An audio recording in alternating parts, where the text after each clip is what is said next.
Hi everyone, it's Emma Vigling with TYT Politics. I'm here in New York at Jordan's Place. A storm just occurred, a major thunderstorm, much like the one that's brewing in my heart and soul and mind after reading these latest articles and seeing the mainstream media's reaction to the polls that have just come out that are very unfavorable of Hillary Clinton. They are not being factual in their reporting. So I chose this Slate article, which I think epitomizes everything that is wrong with the media's coverage of these polls in one foul swoop. The first two sentences already infuriated me, so I'm going to read them to you verbatim. So it starts off with, in addition to the whole bunch of speculation in the Veep stakes, which, let's retire that word forever. It is irritating as fuck, but whatever. Wednesday brought a giant heap of new presidential polling. As always, general election polling before the conventions tells us more about the present than it does the future. And it's always a mistake to ignore polling averages in favor of focusing on only the latest results. So I think I have an inkling of where you're going with this. I'm assuming that Hillary Clinton is going to be doing poorly in these polls, and you need to give a qualifier to let the readers know that Donald Trump isn't going to win when the numbers aren't in your favor. So you're making this assertion without any data to back it up, as I will get into later. But let's continue. So it starts off with a Marist poll where Trump is losing to Hillary Clinton by 5 points, 40 to 35, and Gary Johnson has 10, Jill Stein has 5. So all well and good, but then it goes into the Quinnipiac numbers, which is maybe one of the most major polling organizations in the country. Quinnipiac is incredibly trusted with this stuff. And it talks about the 3 swing states that are most important in the general election.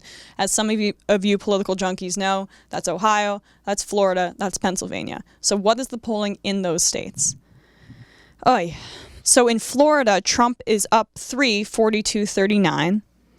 In Ohio, it's tied with a little bit of an edge to Trump. And in Pennsylvania, Trump is up by 2. So no advantages for Clinton whatsoever. And when you get actually into the numbers, when you include Stein and Johnson, it gets even worse. But this article didn't even include that. I had to go to Real Clear Politics to find this. In Pennsylvania, with Johnson and Stein, Trump is up by 6.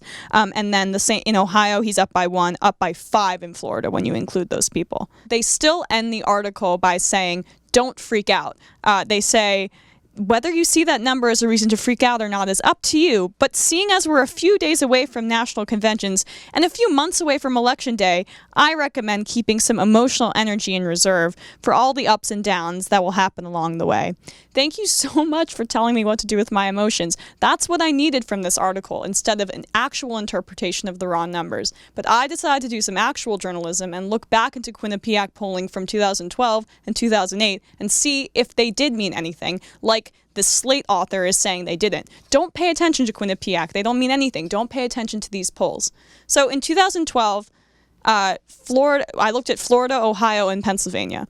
Obama was up 6 in Florida, he was up 6 in Ohio, and he was up 11 in Pennsylvania. In July, which was before the conventions, all the qualifiers that this Slate author gave, Obama won Florida, Obama won Ohio, Obama won Pennsylvania. So they were correct then. They were a little bit correct then. How about in 2008?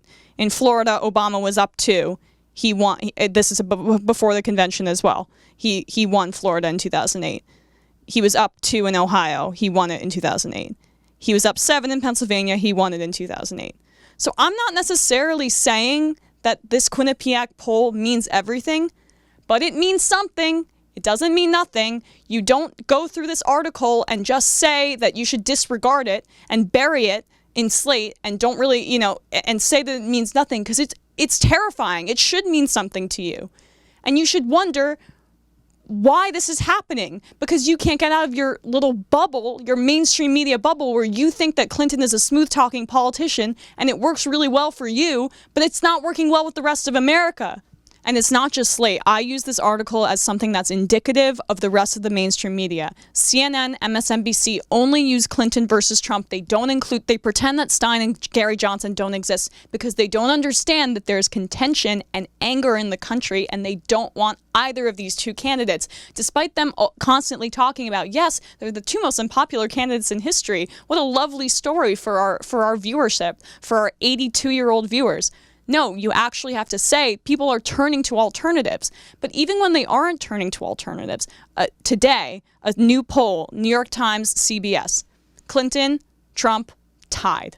It's incredibly frustrating to watch this from a journalistic perspective. And also the Clinton campaign, wake the fuck up. They are outspending Trump 40-1 in all of these states, and they're losing because they need to have a message. That's what these pundits aren't getting. That's what the mainstream media isn't getting.